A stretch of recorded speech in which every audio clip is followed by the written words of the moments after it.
Isang ina na may 2 anak, kamakailan lamang na nabiyuda, ay napansin ang isang mayamang tao na nagtatapon ng isang marangyang alpombra sa lokal na tapunan ng basura. Walang pag-aatubili, sinamantala niya ang pagkakataon, kinuha at inilatag ang alpombra, ngunit napaigtad siya nang matuklasan niya ang laman nito. Habang lumalamon ang takip silim sa tapunan, si Ana Perez ay naghahanap ng kahit anong makakain para sa kanyang mga anak. Malapit doon, ang kanyang mga anak na sina Carmelita at Rolando ay naglalaro.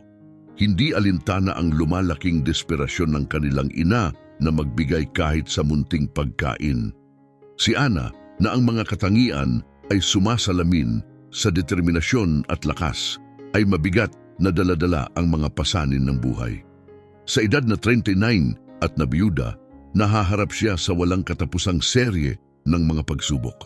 "Mami, gutom na ako," mahinang daing ni Carmelita, ang kanyang bunso, habang hinihila ang saya ni Ana.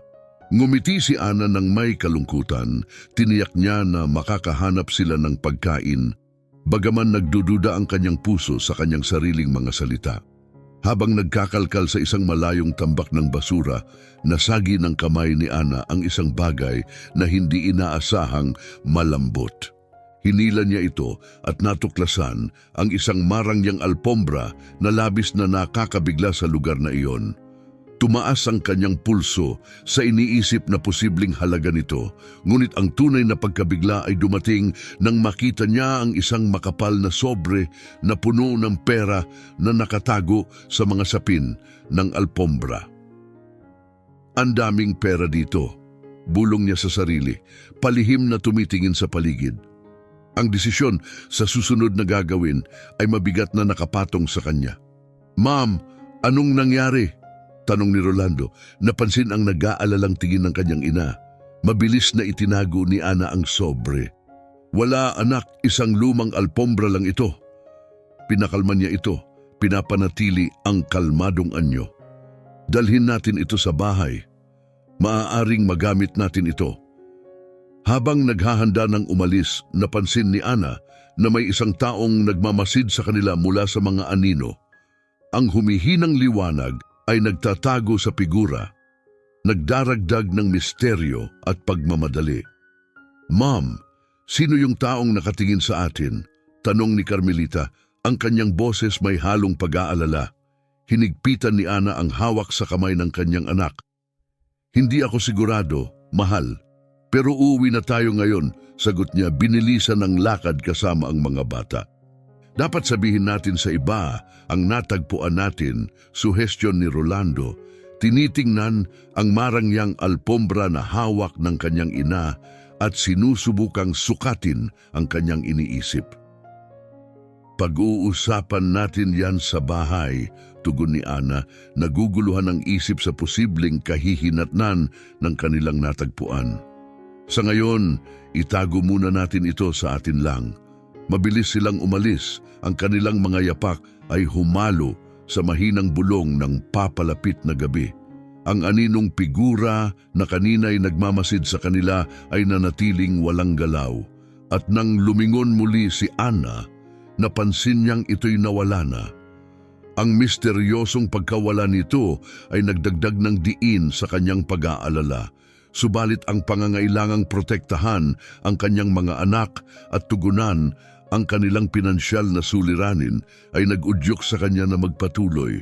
Pagdating sa bahay, ikinandado ni Ana ang marupok na pintuan sa likuran niya. Ang kanyang pagkabalisa ay lumalim sa loob ng kanilang payak na tahanan. Ang bahay na may mga lumang kahoy na panel at tumutulong bubong ay lalo pang naramdaman ang kahinaan ng gabing iyon. Sina Carmelita at Rolando ay nakatingin sa kanilang ina. Ang kanilang mga mata ay sumasalamin sa gutom na kanilang naranasan kanina. Bago pag-isipan ang susunod na hakbang, nagtipon si Ana ng isang payak na hapunan gamit ang ilang nakuhang gulay na pampagaan ng gutom ng kanyang mga anak. Kahit kumakain, ang bigat ng natuklasan ay nanatili, hindi nakabawas sa kanyang pag-aalala. Dahil wala siyang telepono, nagpasya si Ana na humingi ng tulong ng personal. Ma'am, magiging maayos ba ang lahat? Mahinang tanong ni Carmelita. Ang kanyang boses ay puno ng pag-aalinlangan habang kumakain. Nagbigay si Ana ng isang nakaaaliw na ngiti. Itinatago ang kanyang panloob na pagkabalisa sa pamamagitan ng katiyakan. Oo, mahal. Kailangan lang natin maging maingat, sagot niya. Ang kanyang boses ay may tagong pag-aalala. Matatag, binalot niya ang sobre sa isang lumang piraso ng tela. Sinabihan ng kanyang mga anak na babalik siya agad. Sa paglalakad sa mga madilim na kalye ng kapitbahayan, tinungo ni Ana ang lokal na himpilan ng pulis, isang lugar kung saan tiwala siyang makakahanap ng pamilyar na tulong. Doon, nakatagpo niya si Officer Manuel Navarro, isang matagal ng kaalyado ng komunidad na nagpapatrolya tulad ng dati. Manuel, kailangan ko ng tulong. Pagtatapat ni Ana, lumapit siya sa kanya, dala ang nakatagong sobre. Natagpuan ko ito ngayon at natatakot ako baka magdulot ito ng gulo. Seryosong tiningnan ni Manuel ang nakatagong pakete. Tingnan natin kung ano meron ka, mungkahin niya. Inakay siya papasok sa himpilan para sa pribasiya. Ikinuwento ni Ana ang mga pangyayari ng araw habang sinisiyasat ni Manuel ang pera. Matalino ang iyong desisyon na dalhin ito rito, Ana. Maaaring ang halaga ng perang ito ay konektado sa iligal na gawain. Ire-record ko ito at magsisimula ng pag-iimbestiga sa pamamagitan ng pagsusuri sa mga serial number, tiyak ni Manuel. Sinimulang idokumento ang natagpuan at inako ang pag-aalaga sa pera. Bagaman gumaan ang kanyang pakiramdam, nanatili pa rin ang pagkabalisa ni Ana habang ipinangako ni Manuel ang diskresyon hanggang sa may matuklasan pa silang ibang detalye. Pagbalik niya sa bahay, mabilis ang tibok ng puso ni Ana dahil sa patuloy na pag-aalinlangan sa kanyang desisyon. Habang papalapit siya sa kanilang payak na beranda, isang maliit, kakaibang sobre ang pumukaw sa kanyang pansin sa nalumang mesa. Na-kuryos, kinuha ito ni Ana at binuklat ang sulat sa loob. Huwag kang makialam kung saan hindi ka dapat. Kalimutan mo na ang pera. Nanlamig ang dugo ni Ana habang hawak ang nakakabahalang sulat. Pagkatapos ng mabilis na sulyap sa labas na walang nakamasid, isinara niya ang pinto sa kanyang likuran. Ang kanyang isipan ay puno ng pag-aalala sa bigat ng kanyang sitwasyon. Ang pagyakap sa kanyang mga anak ang tanging nagawa niya sa sandaling iyon, isang tahimik na pangako ng proteksyon sa gitna ng tumitinding panganib. Habang lumilipas ang mga araw, ang mga bulong-bulungan ay sumusunod sa kanyang bawat galaw, nagpapalakas ng isang sumisibol na pakiramdam ng pag-iisa. Malamang na kumalat ang mga tsismis sa komunidad matapos nilang makita ang kanyang pagbisita sa himpilan ng pulis. Bakit parang kakaiba ang lahat, Ma'am? Tanong ni Rolando isang umaga, sumisilip sa bintana ng kusina. Si Ana habang naghahanda ng simpleng almusal mula sa pagbebenta ng mga na-recover na gamit ay nag-iisip ng kanyang isasagot. Minsan, ang mga tao ay kumikilos dahil sa takot o pagkalito kapag hindi nila alam ang nangyayari, mahal. Alam nilang may nangyayari pero hindi nila ito naiintindihan, paliwanag niya ng mahinahon. Si Carmelita na sumisipsip sa bawat salita ay tinitigan ng kanyang ina ng may pag-aalala. Sa tingin ba nila ay may mali tayong ginawa? Hindi, mahal, wala tayong ginawang mali, pinatunayan ni Ana. Hinahaplos ang kanyang buhok bagaman ang kanyang sariling nerbyos ay kumikislot na hindi nakikita. Sa buong araw, hindi maalis ni Ana ang pakiramdam na may nagmamasid sa kanya.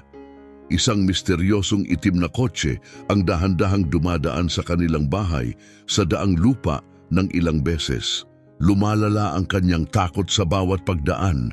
Nang ito'y huminto sa harap ng kanilang bahay sa ikatlong pagkakataon, tuluyan nang naghari ang takot. Nang gabing iyon, habang natutulog ang kanyang mga anak, nakaupo si Ana sa kusina, nanginginig ang kanyang mga kamay. Ang katahimikan ay nagpalakas sa kanyang magulong isip.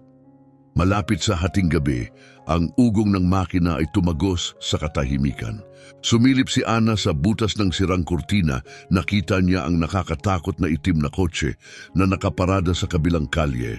Isang nakakapote na figura ang lumabas at naglakad patungo sa kanyang bahay. Nagdulot ito ng matinding kaba sa kanyang puso. Ito ay hindi aksidente, bulong niya sa sarili, isang halo ng takot at paglaban ang gumising sa kanya. Nagmadali siya sa kwarto ng kanyang mga anak, ginising sila ng tahimik. Kailangan nating lumipat sa likod ng bahay. Mahinahong utos niya, tinutulungan sila patungo sa isang nakatagong lugar sa gitna ng mga lumang gamit at kahon. "Ma'am, anong nangyayari?" Nanginginig ang boses ni Rolando sa dilim. "Manahimik," utos niya, matatag ang tono kahit bilis ng tibok ng kanyang puso. Nagkumpulan sila sa dilim, tila walang katapusang oras, habang masusing nakikinig si Ana sa anumang senyalis ng pagsalakay. Pagkatapos ng isang nakakapagod na paghihintay, muling umandar ang tunog ng makina ng kotse. Ang sasakyan ay umurong papalayo sa gabi. Humugot si Ana ng isang panandali ang buntong hininga ng ginhawa. Napagtanto niyang ang mga pangyayari ng gabing iyon ay marahil isang babala lamang, hindi ang katapusan ng kanyang pagsubok. Tumugon si Manuel na may malalim na pag-aalala sa kanyang boses. "Hindi pa namin tiyak, pero malamang ay gusto niyang mabawi ang pera. Mahalagang mag-ingat ka, Ana. Maaari kang nasa panganib." Napalunok si Ana, ang kanyang isipan ay puno ng takot at pag-aalala para sa kaligtasan ng kanyang mga anak. "Ano ang dapat kong gawin?" tanong niya, halos pabulong. "Iminumungkahi kong magtago muna kayo. Maaari kaming mag-ayos ng pansamantalang tirahan sa isang ligtas na lugar hanggang sa maresolba namin ito," sagot ni Manuel. "Magiging mahirap ito, pero mas mainam na panatilihing ligtas kayo at ang iyong mga anak." Tumango si Ana, bagaman ang ideya ng pag-iwan sa kanilang tahanan ay nagdulot ng bigat sa kanyang puso. "Kailan kami dapat umalis?" tanong niya. Sinusubukan niyang panatilihing matatag ang kanyang boses para sa kapakanan ng kanyang mga anak na nakikinig sa kanilang pag-uusap. "Agad-agad," sagot ni Manuel. "May sasakyan na naghihintay sa labas. Ipak ang mahahalagang gamit ninyo at tutulungan kita sa iba pang kailangan." Habang nag-iimpake, sinikap ni Ana na panatilihing kalmado. Sinasabi sa kanyang mga anak na ito ay pansamantalang pagbabago lamang para sa kanilang kaligtasan. Bagamat hindi niya tiyak kung ano ang hinaharap, alam niyang kailangan niyang manatiling matatag para sa kanyang pamilya. Sa sandaling handa na ang kanilang mga gamit, tinulungan sila ni Manuel na lumipat sa sasakyan. Sa kanilang pag-alis, lumingon si Ana sa likod, tinitingnan ang kanilang munting bahay na maaaring sa huling pagkakataon. Sa kanilang pagdating sa ligtas na bahay, nagsettle in sila habang patuloy na pinoproseso ni Ana ang bigat ng mga pangyayari. Kahit na nasa ligtas na sila, ang kanyang isipan ay nag-aalala pa rin sa kung ano ang susunod na mangyayari at kung paano niya mapoprotektahan ang kanyang mga anak mula sa patuloy na banta ni Roberto Flores at sa kanyang impluensya. Sa mga oras na iyon ng kawalan ng katiyakan, higit pa sa dati, nadama ni Ana ang bigat ng responsibilidad bilang isang ina. Ngunit kahit paano, nakahanap siya ng lakas sa kanyang determinasyon na ipaglaban at protektahan ang kanyang pamilya laban sa anumang panganib na maaaring kaharapin nila. Nang makaalis si Roberto, nag-iwan ito ng mabigat na atmosfera sa hangin. Nanginginig sa takot ngunit determinado, isinara ni Ana ang pinto at nagbalik sa loob ng bahay. Tinitimbang ang kanyang mga pagpipilian. Naiwan siyang mag-isip ng malalim sa kung ano ang kanyang susunod na hakbang. Ang pagbabanta ni Roberto ay malinaw. Maaaring malagay sa panganib hindi lamang ang kanyang sariling kaligtasan, kundi pati na rin ang kapakanan ng kanyang komunidad kung ipagpapatuloy niya ang pakikipagtulungan sa mga autoridad. Sa kabilang banda, ang pagwawalang bahala sa mga krimen ni Roberto ay maaaring magbigay daan sa patuloy na pag-abuso at pagmamanipula niya sa iba. Nalaman ni Ana na ang pagtahimik ay magiging pagpayag sa kanyang masamang gawain, isang bagay na hindi niya kayang tiisin ng tahimik. Nagpasya si Ana na kumilos. Sinamantala niya ang kanyang pagkakakilanlan sa pulisya at nagpasya siyang makipag-ugnayan muli kay Manuel. Tumawag siya gamit ang telepono sa ligtas na bahay, nagpaabot ng kanyang mga agam-agam at humiling ng karagdagang proteksyon. Manuel, hindi ko maaaring hayaan na patuloy na mamayani ang takot at katiwalian, sabi niya matapos ikwento ang pagbisita ni Roberto. Kailangan natin itong harapin, hindi lang para sa akin, kundi para sa buong komunidad.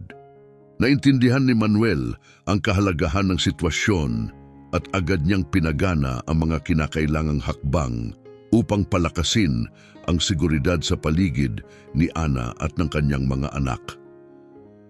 Nangako rin siyang palalakasin ang pagsisiyasat kay Roberto at sa kanyang mga koneksyon. Sa mga sumunod na araw, nagpatuloy ang pagtatago ni Ana at ng kanyang mga anak habang umuusad ang investigasyon. Bagaman puno ng kaba at pag-aalala, nagkaroon din siya ng pag-asa na ang paglaban niya para sa katarungan ay magbubunga ng mas ligtas na kinabukasan para sa kanyang pamilya at komunidad. Habang lumilipas ang mga araw, nadama ni Ana ang bigat ng kanyang desisyon, ngunit patuloy na pinanghawakan ang kanyang paninindigan na protektahan ang kanyang mga anak at tumindig laban sa mga nais pagsamantalahan ng kapwa. Sa tulong ni Manuel at ng mga autoridad, unti-unti niyang nabuo ang lakas ng loob na kinakailangan upang harapin ang mga hamon na naghihintay.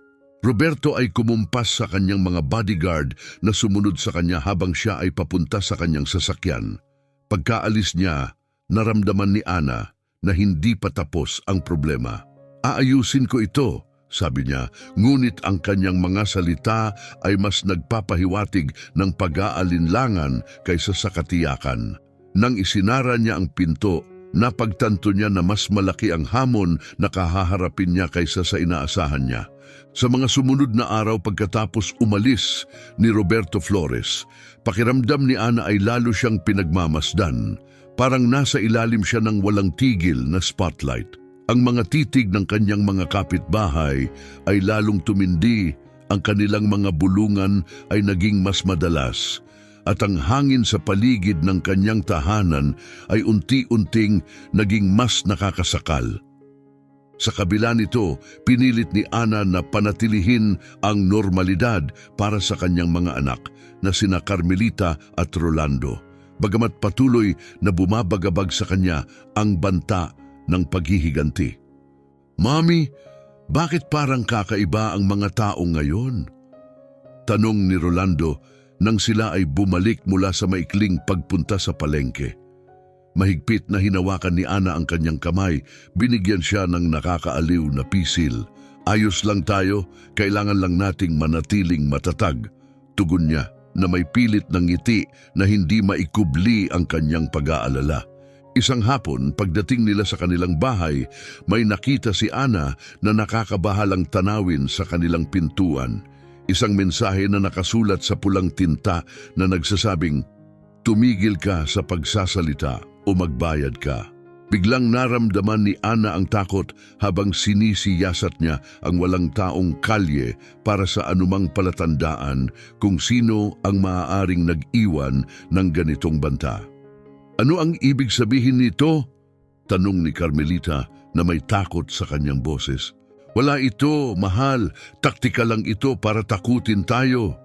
Pagpapalubag loob ni Ana, kunwaring kalmado habang mabilis na tumitibok ang kanyang puso sa takot.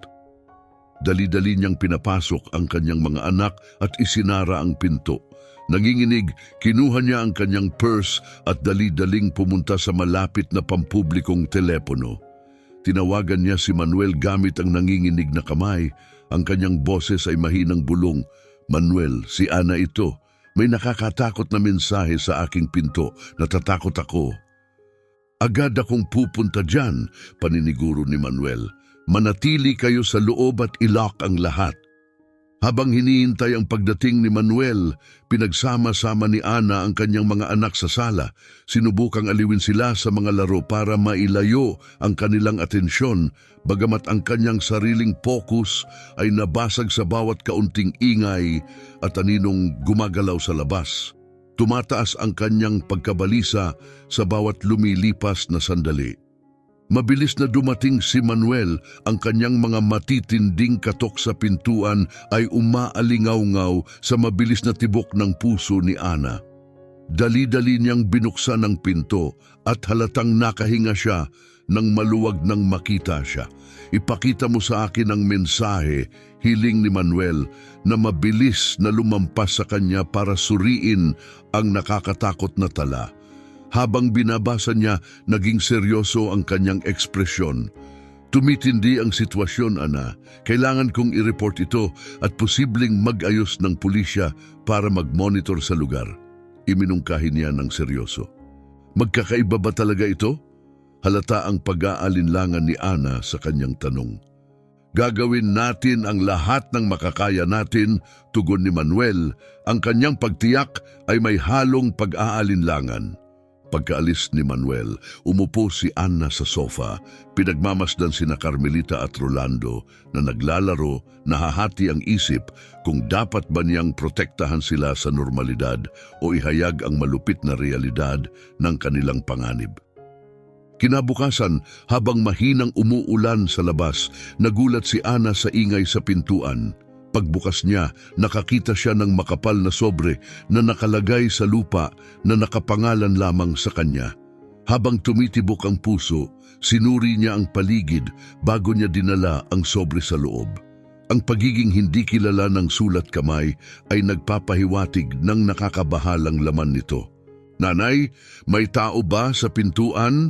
Sumunod ang usisang tingin ni Rolando mula sa sala. "Isang pagkakamali lang sa mga paghahatid sa palagay ko," tugot ni Ana. Itinatago ang kanyang pagkabalisa sa isang kalmadong asal habang umatras siya sa kusina para pribadong suriin ang laman ng sobre. Ang napilitang magsinungaling sa kanyang anak ay masakit na pangangailangan para sa kanyang proteksyon. Sa loob ng sobre ay mga tambak ng dokumento at mga larawan. Bawat pahinang binabaligtad ni Ana ay lalong nagpapaputi sa kanyang muka. Inilalarawan ng mga papel na ito ang malawak na network ng katiwalian na hindi lang nakaugnay kay Roberto Flores, kundi sa ilan sa mga prominenteng tao sa lungsod.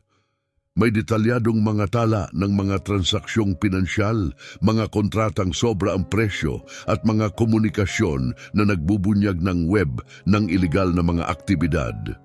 Ito ay para makatulong sa akin na ilantad sila, bulong ni Ana sa sarili, ramdam ang bigat ng ebidensya na hawak niya.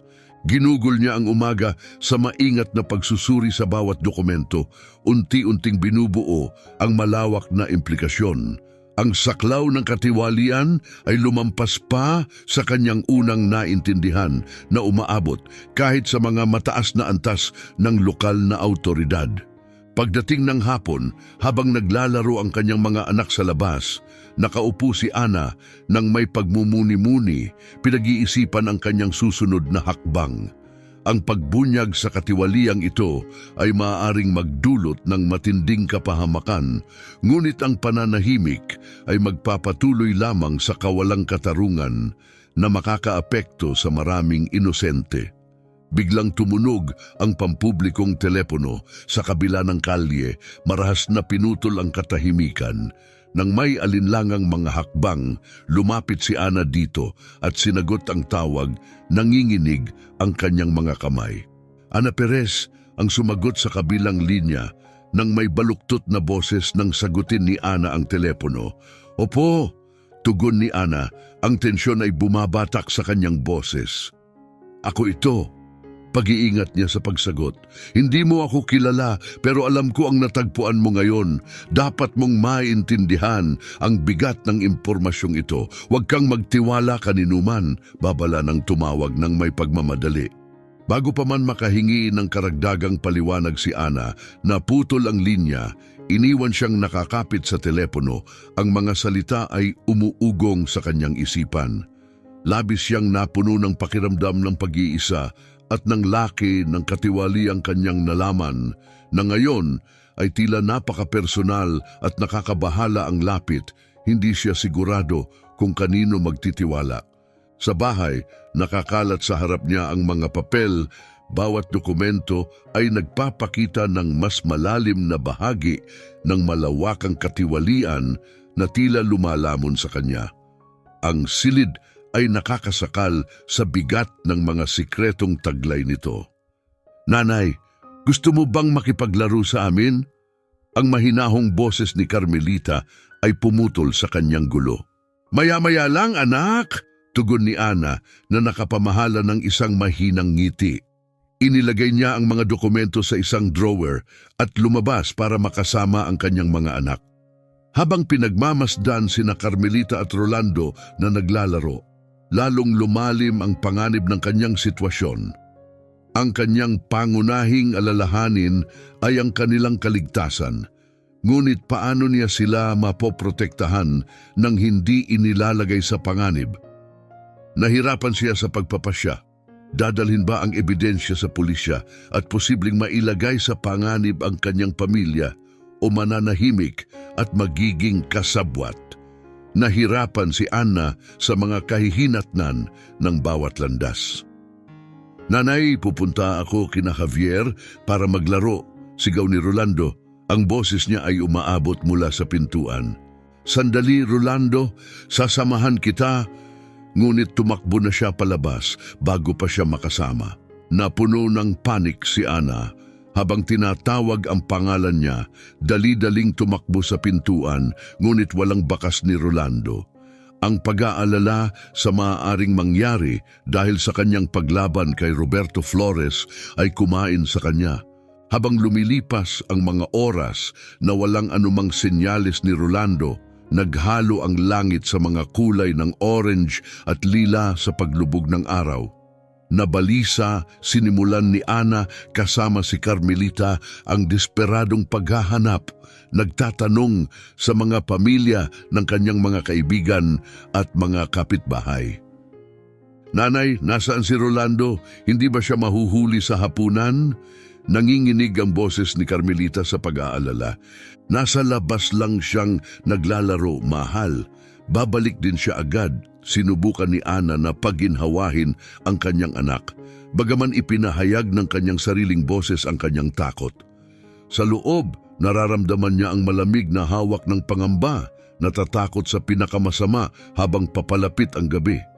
Dapat nasa labas lang siya, babalik din siya agad.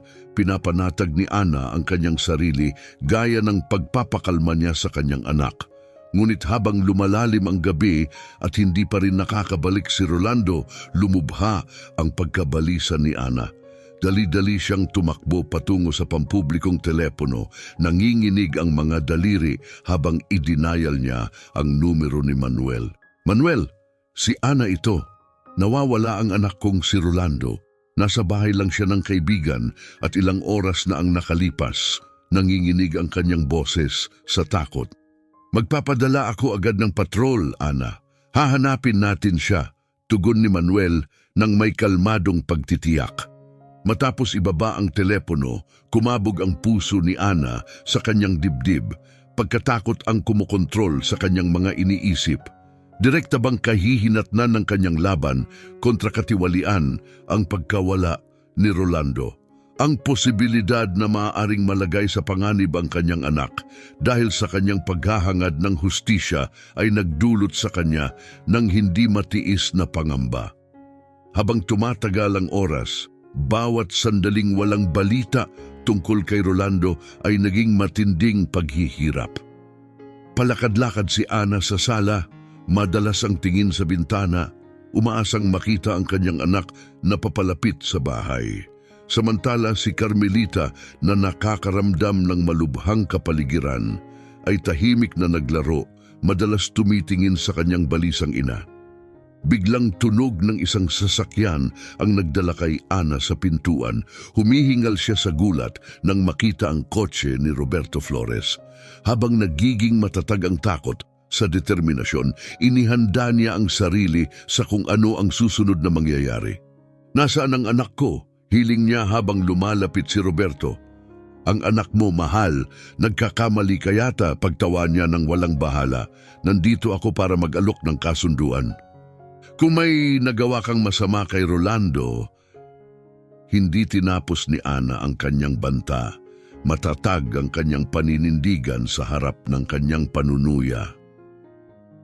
"May magagawa akong mangyari sa iyong anak. Kaya kailangan ko ang iyong kooperasyon," mahinahong sagot ni Roberto. "Babayaran kita ng malaki para manahimik ka tungkol sa iyong mga natuklasan. Ibigay mo ang ebidensya at mawawala ako sa iyong buhay. Magiging ligtas ang iyong pamilya." Alam ni Ana na walang laman ang kanyang mga pangako. Walang kasunduan kay Roberto ang tunay na magbibigay ng seguridad sa kanyang pamilya. "Mayroon kang hanggang bukas para magpasya," malamig na sabi ni Roberto, tumalikod para umalis. Ang kanyang pag-alis ay nag-iwan ng nakakapanlamig na katahimikan, lalo pang nagpataas sa takot ni Ana para kay Rolando. Bigla ang tunog ng mga sirena ng pulisya ang pumunit sa tensyonadong hangin. Dali-daling lumabas si Ana, nakadama ng malaking ginhawa sa kanyang lalamunan, at nakita si Manuel na bumababa mula sa kotse ng pulisya. Ang mukha ay halo ng ginhawa at pagmamadali. "Nahanap namin siya," agad na balita ni Manuel. "Ayos lang siya. Nasa park lang pala siya malapit dito kasama ang isang kaibigan at nawala ng oras." Ipinagpatuloy niya habang binubuksan ni Ana ang pinto sa higit pang ginhawang hindi niya inaasahan. "Salamat, Manuel! Salamat sa lahat!" hininga ni Ana. Ramdam ang kanyang ginhawa habang nakita niyang bumaba si Rolando mula sa kotse, nahihiya at nahihiya. Matapos ang isang emosyonal na muling pagkikita na puno ng luha at mahigpit na yakap, handa na sana si Ana na magpasalamat muli, ngunit pinigilan siya ng seryosong anyo ni Manuel.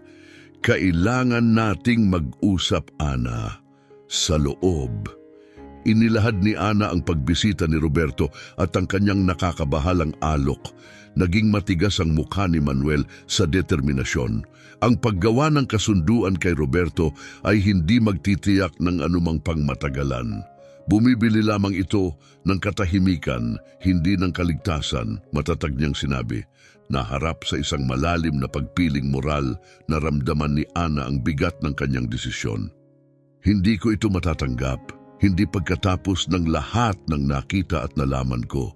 Ito ay magiging pagiging kasabwat, ngunit natatakot ako para sa buhay ng aking mga anak." Tumango si Manuel, nauunawaan ang kanyang pagkabalisa. "Akala ko sasabihin mo iyan. Babantayan ko si Rolando at aalertuhin ko ang mga opisyal na bantayan ng iyong pamilya. Gagawin namin ang lahat para mapanatili kang ligtas." Pangako niya, pinagtibay ang kanyang pangako na protektahan sila. Pagkatapos umalis ni Manuel, si Ana ay nahulog sa magkasalungat na agos ng ginhawa at takot. Nagawa niyang ihanda ang mga bata para matulog, pinanatili ang anyo ng normalidad, kahit na ang pagkabalisa ay mahigpit na nakakapit sa kanya. Nang maghanap siya ng sandaling pahinga, lumabas siya para magpahangin. Ngunit muling nanumbalik ang kanyang takot nang mapansin niya na bahagyang nakabukas ang pintuan sa harap. Naalam niyang kanyang nilock. Sa mesa sa porch, may nakalapag na sobre na naglalaman ng ilang larawan niya at ng kanyang mga anak na may kasamang mensahe sa pulang tinta. "Magaling ka sa iyong mga pinili." Nanginginig, napagtanto ni Ana na ang kanyang pagtutol ay lalo pang nagpalala sa mapanganib na sitwasyon. na humantong sa kanya sa mas malalim na konfrontasyon kung saan hindi na siya maaaring umurong. Batid niyang ang bawat hakbang pasulong ay magpapalala ng panganib. Tumaas ang tensyon habang papalapit ang katapusan ng 24 oras na ultimatum ni Roberto at lalo pang nadagdagan ang pagkaalarma nang tumawag si Felipe, isang kasamahan ni Manuel. "Ana, kailangan mong pumunta sa ospital ngayon," anya sa telepono. Ang tono ay seryoso. Anong nangyari? Bumagsak ang puso ni Ana habang tinatanong ito, takot sa pinakamasama. Natagpuan si Manuel sa parke kaninang umaga, malubhang na sugatan. Hindi siya makapagsalita, ngunit pinilit niyang may sabihin ako sa iyo agad, sabi ni Felipe. Ang boses niya'y puno ng pag-aalala. Walang pag-aatubili, inayos ni Ana ang pangangalaga para sa kanyang mga anak at dali-daling nagtungo sa ospital. Ang mahaba at malamig na koridor papunta sa ICU ay tila walang katapusan sa kanya. Pagpasok sa kwarto ni Manuel, sinalubong siya ng nakakabahalang tanawin ng hindi gumagalaw na si Manuel, nakabalot sa mga makinaryang nagpapanatili ng buhay, isang malungkot na kaibahan sa kanyang karaniwang kasiglahan. Si Felipe na nakatayo sa tabi niya ay nagbahagi ng malungkot na detalye. Siya'y tinambangan, targeted ang atake, alam nila kung kailan siya mahihina. Bakit nila ito ginawa sa kanya? Nabitak ang boses ni Ana, bagaman nauunawaan niya ng husto ang dahilan. Sinusubukan kanilang takutin para tumahimik ka, Ana. Gusto nilang itigil mo, deklara ni Felipe, nakatitig sa kanyang mga mata na may determinasyon. Ang pagkaunawang ang atake kay Manuel ay hindi lamang marahas na akto laban sa kanya, kundi direktang banta rin sa kanyang determinasyon ay matinding tumama kay Ana. Nakaupo sa tabi ng kanyang kama, mahigpit na hawak ang malamig niyang kamay. Naramdaman niya ang pagtibay ng kanyang loob. Sa pagkakita sa kanyang matatag na kaalyado na lubhang nasaktan, nakakuha siya ng bagong lakas. "Hindi ko sila hahayaang manalo," bulong ni Ana, matatag ang boses sa kabila ng mga luha na marka sa kanyang mukha. Ang pahayag na ito ay hindi lamang pangako sa sarili, kundi isang sumpa para kay Manuel, para sa kanyang mga anak at para sa kanyang komunidad. Hindi siya papayag na takutin sa pagsuko. Sa gabi bago siya magpatotoo, naghanda si Ana ng simpleng pagkain para sa kanyang mga anak mula sa kaunting natira sa kanilang kusina. Itinago ang kanyang malalim na pagkabalisa sa ilalim ng kanyang kalmadong anyo. Matapos niyang ihiga si Carmelita at Rolando sa kama, naglaan siya ng sandali upang tumingin sa langit ng gabi, naghahanap ng katahimikan sa mga bituin sa itaas, naghahanda para sa mga darating na hamon. Malapit na sa hating gabi, ang biglaang pagtunog ng telepono ay sumira sa katahimikan. Bumilis ang tibok ng puso ni Ana nang sagutin niya ito. "Ana, si Manuel ito. Sa tingin ko may pumapasok sa aking taguan. May mga ingay sa labas, parang natagpuan nila ako. Siguraduhin mong ligtas ka. Baka sunod ka nilang puntahan." Isang lamig ang dumaloy kay Ana. "Tatawagan ko agad si Felipe. Paparating na ang tulong. Tiisin mo muna, Manuel." Pagkatapos ibaba ang tawag, walang tigil ang kabog ng puso ni Ana sa kanyang dibdib. Alam ang kritikal na oras na darating. Tinawagan niya si Felipe. Ang kanyang boses ay halo ng desperasyon at determinasyon. Determinadong protektahan ang katapangan na ipinakita ni Manuel sa pagpili na ilantad ang katotohanan. Sa mga oras matapos ang tawag, hindi mapakali si Ana na naglalakad-lakad, naghihintay ng anumang update.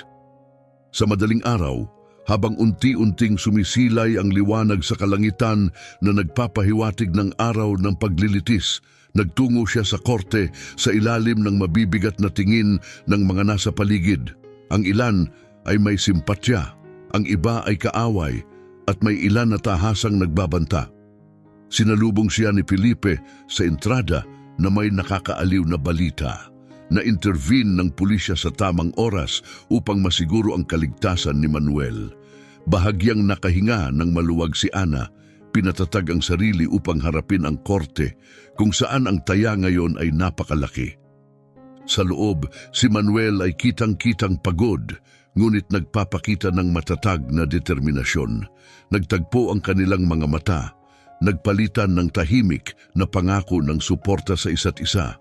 Sinimulan ang paglilitis ng tagausig na sinuri ang web ng korupsyon, suportado ng ebidensya at patotoo mula sa mga saksing matapang na nagbunyag kung paano manipulahin ni Roberto Flores at ng kanyang mga kasamahan ang mga kontrata at suhulan ang mga opisyal. Bilang pangunahing saksi, higit pa sa pagbubunyag ang salaysay ni Manuel, ito ay isang akto ng matapang na paglaban. Matalim na binantayan ni Ana ang reaksyon ng bawat dumalo. Si Roberto Flores, na mukhang maayos at kalmado ngunit may malamig na titig, ay nakaupo kasama ang kanyang mga abogado na masigasig na tinala ang bawat detalye ng mga pahayag ni Manuel. Nang tumayo si Ana upang magpatotoo, siya ay lumakad patungo sa witness stand ng may kumpiyansa, itinatago ang kanyang panloob na kaguluhan. Ang kanyang testimonya ay nagbunyag hindi lamang sa mga iligal na aktibidad ni Roberto, kundi pati na rin sa kanyang sariling mga kahinaan. Ipinahayag ang kanyang mga takot. Sa isang pahinga, habang nag-aayos si Ana pabalik sa kanyang upuan, isang lalaking kilalang malapit na kaibigan ni Roberto ay lihim na nag-abot sa kanya ng isang tala. Nanginginig ang kamay, binuksan niya ito sa ilalim ng mesa, binasa ang mabilisang isinulat na babala. Hindi dito nagtatapos ito. Mag-ingat ka. Isang kilabot ang tumakbo pababa sa kanyang gulugod. Mabilis niyang sinuri ang silid. Sa kabutihang palad, walang nakapansin sa lihim na palitan. Nang magpatuloy ang paglilitis, mabigat na dumapo sa kanyang isipan ang mapanganib na mensahe, hinati ang kanyang pokus. Habang nakikinig siya sa patuloy na mga tanong at sagot, isang bahagi ng kanya ang nanatiling mapagbantay, umaasa sa karagdagang mga banta. Mamaya, buong tapang niyang ipinakita ang tala sa buong korte. Naghalo ang mga bulong ng pagkagulat at pag-aalala sa hangin habang tinatanggap ng mga dumalo sa paglilitis ang bigat ng banta. Huminga ng malalim si Ana at nagsalita. Ang kanyang boses ay resonante at malinaw. Hindi lamang ito tungkol sa korupsyon, tungkol ito sa hustisya, sa sangkatauhan. Tumanggi akong manahimik dahil ang katahimikan ay pagkukonsinti.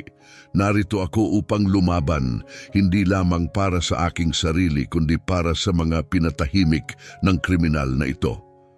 Nagtapos ang kanyang testimonya sa isang mabigat, respetadong katahimikan, tanging tinig lamang ng hukom ang pumutol habang tinatawag ang susunod na saksi. Umupo si Ana. Ang kanyang deklarasyon ay umaalingaw-ngaw sa ngayon ay malungkot na korte.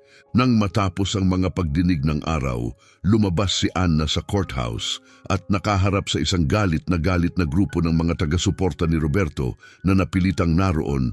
Ang kanilang mga mukha ay nagpapakita ng kaaway at paghamak. Sandali siyang huminto, kumakabog ang puso habang mahinahong hinawakan ni Felipe ang kanyang balikat, bumulong. Hindi tayo nag-iisa dito. Sa paligid nila, ilang manonood na nahikayat ng kanyang tapang ay bumuo ng protektibong bilog sa paligid niya, inihatid siya sa gitna ng mapanghamong karamihan. Pagbalik sa bahay, pansamantalang napanatag si Ana sa tanawin ng kanyang mga anak, sina Carmelita at Rolando na masayang naglalaro. Ang kanilang tawa ay matinding kaibahan sa mga tensyonadong pangyayari ng araw. Sumama siya sa kanila sa sahig, pinahahalagahan ang normalidad ng sandali. Ngunit ang kanyang mga iniisip ay puno ng pagdududa tungkol sa mga posibleng kahihinatnan ng kanyang mga aksyon. Mamaya, habang inihiga niya ang mga ito sa kama, hinalikan ni Ana ang kanilang mga noo, bumulong ng mga pagtiyak na umaasa siyang totoo. Magandang gabi, mga mahal ko.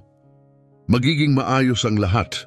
bahagyang para pakalmahin sila at bahagyang para kumbinsihin ang kanyang sarili. Pagkatapos masigurong mahimbing na ang tulog ng kanyang mga anak, naupo si Ana ng mag-isa sa mesa ng kusina sa ilalim ng mahinang ilaw, nilamon ng sandaling kawalan ng pag-asa. Ang walang humpay na laban-laban sa korupsyon ay tila walang katapusan at sa isang sandaling pagkakataon, naisip niya kung mas madali ba ang sumuko. Sa malalim na pagmumuni-muni na ito, ang pagtunog ng pampublikong telepono sa labas ay pumutol sa katahimikan ng gabi, mapilit na parang tawag ng sirena. May pag-aalinlangan sa kanyang mga hakbang, dali-daling lumapit si Ana sa telepono. Ang kanyang isip ay nababalot ng takot na baka ito ay isang patibong ng grupo ni Roberto. Ana Perez, maingat niyang sinagot. Ang boses na lumabas ay mekanikal na binaluktot, halos hindi makilala dahil sa voice modulator. Oo, sino ito? Tanong ni Ana. Ang kanyang boses ay may halong pagkabalisa. Hindi ko maibunyag ang aking pagkakakilanlan, ngunit mayroon akong hawak na bagay na desperado mong kailangan. May huling piraso ng ebidensya na maaaring magpabago ng timbangan pabor sa iyo. Ebidensyang maaaring siguraduhin na hindi makakatakas sa hustisya sina Roberto Flores at ang kanyang mga kaalyado ngayong pagkakataon, inihayag ng tumatawag. Bumilis ang tibok ng puso ni Ana. Paano ako makakasiguro na hindi ito isang patibong? Giit niya, hindi ka maaaring makasiguro, pag-amin ng boses. Ngunit tandaan, ako ang nagbigay sa iyo ng mga dokumento tungkol kay Roberto noon. Alam mong kakampi ako sa iyong adhikain. Magkita tayo sa City Park sa madaling araw. Dumating ka ng mag-isa. Kung hinahanap mo ang katotohanan, naghihintay ito para sa iyo doon. Bigla ang naputol ang linya, iniwan si Ana na nakahawak sa receiver, ang isip ay nag-aalala sa mga posibilidad. Ito ang maaaring huling pagkakataon niya upang makuha ang masamang ebidensya na kinakailangan upang matiyak na mananaig ang hustisya. Ngunit nagdudulot din ito ng malaking panganib na maaaring ilagay sa alanganin ang lahat ng mahalaga sa kanya. Gumugol si Ana ng isang gabi na hindi mapakali sa pag-iisip ng kanyang mga pagpipilian. Habang pinipintahan ng liwanag ang langit sa madaling araw, nagpasya siyang kunin ang pagkakataon. Pinatatag ng paniniwala na ang kanyang mga aksyon ay lumalampas sa personal na kaligtasan, inihanda niya ang sarili para sa maaaring mahalagang pagtatagpo. Pagdating sa City Park na naliligiran ng umaga ng hamog, nag-navigate si Ana sa nakakakilabot na katahimikan. Ang kanyang mga pandama ay mas pinaigting sa anumang pahiwatig ng panganib. Ang hamog ay bumabalot sa bawat bangko at puno ng isang hangin ng misteryo. Sa wakas, nakita niya ang isang nag-iisang figura malapit sa lawa, nakabalot sa mabigat na coat. Lumapit siya ng may pag-iingat, handa sa posibilidad ng patibong, ngunit umaasa para sa isang tagumpay. Ang figura ay sa wakas ibinaba ang kanilang hood, inilantad ang isang babaeng ang mga mata, ay nagdadala ng bigat ng seryosong intensyon. Ana Perez, ang boses ng babae ay mahina. Ako nga, tugon ni Ana, matatag ang boses sa kabila ng kanyang kaba. Inabot ng babae ang isang makapal na sobre. Dati akong assistant ni Roberto Flores. Narito ang mga recording ng kanyang pag-amin sa lahat, mula sa panunuhol hanggang sa manipulasyon. Hindi ko na matiis ang guilt. Sana makatulong ito sa iyo. Mahigpit na hinawakan ni Ana ang sobre, nanginginig ang mga kamay. Bakit ka lumantad ngayon? Tanong niya. Nakita ko kung ano ang kaya niyang gawin, ang ginawa niya sa iyo at sa iba pa. Akala ko ang pagiging sa tabi niya ay nangangahulugan ng kaligtasan, ngunit nagdulot lamang ito ng pagsisisi sa akin. Ibinahagi ng babae at pagkatapos ay mabilis na umalis. Iniwan si Ana ng mag-isa kasama ang maaaring magbago ng larong ebidensya. Sa sumunod na araw sa korte, ang mga recording na nakuha ni Ana ay pinatugtog para marinig ng lahat. Sinubukan ni Roberto na ipagtanggol ang kanyang mga aksyon, ngunit hindi maikakaila ang ebidensya. Sa gitna ng paglilitis, napilitan siyang kilalanin ang kanyang pagkakasala sa pamamagitan ng isang nakakagulat na pag-amin. Akala ko ay makokontrol ko ang lahat at lahat ng tao. Ang paghahangad ko sa kapangyarihan ay nagbulag sa akin sa hustisya at moralidad. Nagkamali ako, pag-amin niya, habang siya ay umiiyak habang nagsasalita. Matapos marinig ang lahat ng ebidensya, direkta siyang tinugunan ng hukom bago ihayag ang hatol. King Perez, ang iyong katapangan at pagtitiyaga ay hindi lamang nagbunyag ng malawak na web ng korupsyon, kundi pinigilan din ang karagdagang pinsala sa komunidad na ito. Nararapat kang kilalanin at bigyan ng kompensasyon para sa iyong mga bayanihing pagsisikap at ang mga hamong iyong hinarap. Idineklara ng hukom na isang malaking bahagi ng nakumpiskang ari-arian ni Roberto Flores ay igagawad kay Ana bilang restitusyon at pagkilala sa kanyang mahalagang papel sa kaso.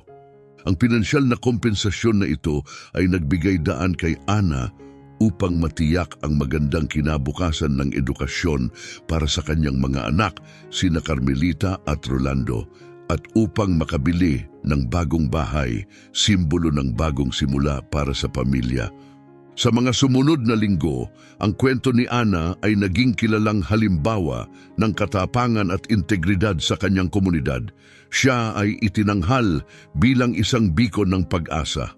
Nag-udyok sa iba na tumindig laban sa kawalang katarungan. Isang araw, binago mo talaga ang ating lungsod, inay, puna ni Rolando isang gabi, habang sila ay nakatingin sa mga bituin mula sa kanilang bagong patsyo. Ngumiti si Ana, marahang hinaplos ang buhok ng kanyang anak. Binago natin ito, mahal ko, tayong lahat na naglakas loob magsalita at patuloy nating pagagandahin ito. Ito ay isang tahimik na pagkaunawa na ang kanilang mga pakikibaka ay sulit at ang pakiramdam ng kapayapaan ang kanyang tunay na gantimpala. 5 taon matapos ang mahalagang paglilitis, pinagmasdan ni Ana ang kanyang mga anak sa maaraw na likod-bahay ng kanilang bagong tahanan. Si Carmelita, na ngayon ay isang masiglang teenager, ay abala sa kanyang pag-aaral sa ilalim ng malaking puno. Nagnanais maging inhinyero dahil sa kanyang natatanging kakayahan sa agham. Si Rolando, papalapit sa pagiging ganap na adulto, ay nag-aalaga ng hardin, madalas may hawak na libro na nagpapakita ng kanyang lumalalim na pagmamahal sa panitikan. Ang mga oportunidad sa edukasyon na pinunduhan ng pinansyal na gantimpala ay lubos na nagbago ng kanilang buhay. Nakakuha si Ana ng matatag na trabaho at hindi na nagkukulang sa pangangailangan ng kanyang mga anak. Sila ay umuunlad, nakabalot sa pagmamahal at pag-aalaga. Ang komunidad sa paligid nila ay nagbago rin. Kung saan dati ay namayani ang takot at korupsyon, ngayon ay umuunlad ang kultura ng kolaborasyon at hustisya. Si Ana ay naging mahalagang bahagi sa pagbabagong ito, hindi lamang bilang taong humarap kay Roberto Flores, kundi bilang patuloy na pinagmumulan ng inspirasyon at pakikipagtulungan sa loob ng kanyang komunidad upang matiyak na hindi nababalik ang madilim na panahon. Si Roberto Flores at ang kanyang mga kasamahan na ngayon ay nakakulong ay nagsilbing babala laban sa korupsyon. Ang nakapipinsalang mga recording na ibinigay ng kanyang dating assistant ay hindi lamang nagpabagsak sa kanyang mga iligal na gawain, kundi nagsilbi rin bilang hadlang sa iba na nag-iisip gumawa ng katulad ng mga maling gawa. Si Manuel, na nakabawi mula sa kanyang pinagdaanan, ay itinalagang pinuno ng lokal na pulisya na nagtaguyod ng mga reforma at transparency sa loob ng departamento. Sila ni Ana ay nanatiling malapit na magkaibigan na pinagbuklod ng kanilang mga pinagsamang karanasan at tagumpay. Ang madalas niyang pagbisita sa bahay ni Ana ay patunay sa kanilang matibay na pagkakaibigan at ang hindi masisirang ugnayan na kanilang nabuo sa kanilang hamong paglalakbay. Sa isang tahimik na hapon, Habang bumisita si Manuel, nagtimpla si Ana ng tsaa at nagbulay-bulay sa mga ripple effects ng kanilang kwento. Ito ay na-adapt bilang isang lokal na dokumentaryo na ngayon ay ginagamit bilang isang teaching tool sa mga paaralan tungkol sa halaga ng integridad at katapangan. Kakaiba isipin na ang ating mga karanasan ay ngayon case study na.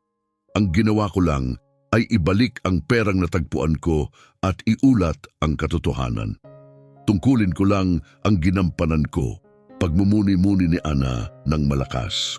Ngunit iyan mismo ang dahilan kung bakit ito mahalaga, tutol ni Manuel ng mainit. Nagsisilbi itong paalala na anuman ang hamon, palaging sulit na tumindig para sa tama. Kailangan nating manatiling tapat anuman ang mga hadlang. Ang kanyang mga salita ay tumimo ng malalim, ngunit ang kanyang presensya ay nagdala rin ng tawa at masiglang espiritu na pinahahalagahan ni Ana. Sila ay komportabling nag-usap sa hardin. Ang araw ay lumubog sa ilalim ng mga puno, habang binabalikan nila ang nakaraang mga pagsubok at nagbabahagi ng mga aspirasyon para sa isang mas maasahang kinabukasan. Binago mo ang ating lungsod, Ana. Binago mo ang ating mga buhay. Pagkilala ni Manuel, itinaas ang kanyang baso bilang toast. Ngumiti si Ana, sulyap sa kanyang mga anak na sumali sa kanila. Lahat tayo ay nagbago at patuloy tayong magbabago para sa mas mabuti, kanyang sinang-ayunan. Habang bumababa ang takip silim sa isang lungsod na dating nababalot ng korupsyon, ngunit ngayon ay kumikinang sa mga prospect ng hustisya at pagbabago, niyakap ni Ana ang isang malalim na pakiramdam ng kapayapaan. Hindi lamang ang tagumpay mismo ang nagpapagaan sa kanya, kundi ang kamalayan na ang kanyang pakikibaka ay hihikayat sa iba. Ipinakita niya na kahit sa pinakamadilim na panahon, maaaring tumindig ang mga individual at ipahayag ang kanilang mga katotohanan, anuman ang lakas ng kanilang mga kalaban. Sa realisasyong ito, natagpuan ni Ana hindi lamang ginhawa kundi isang layunin na huhubog sa kanyang mga susunod na gawain. Kung nakita mong nakapagbigay inspirasyon ng kwentong ito, isaalang-alang ang pagpindot sa like button at mag-subscribe sa aming channel. Ang inyong suporta ang nagtutulak sa amin na magpatuloy sa pagbabahagi ng mga nakakaantig na kwento halos araw-araw. Huwag palampasin ang susunod na kamanghamanghang kwento na malapit nang ipalabas sa inyong screen. Lubos kaming nagpapasalamat sa inyong presensya dito, kasama kami. Huwag mag-atubiling galugarin ang mga link na ngayon ay lumalabas sa iyong screen. Naghanda kami ng espesyal na seleksyon para sa iyo. Puno ng makabuluhang mga kwento at siguradong libangan. Kita-kits doon.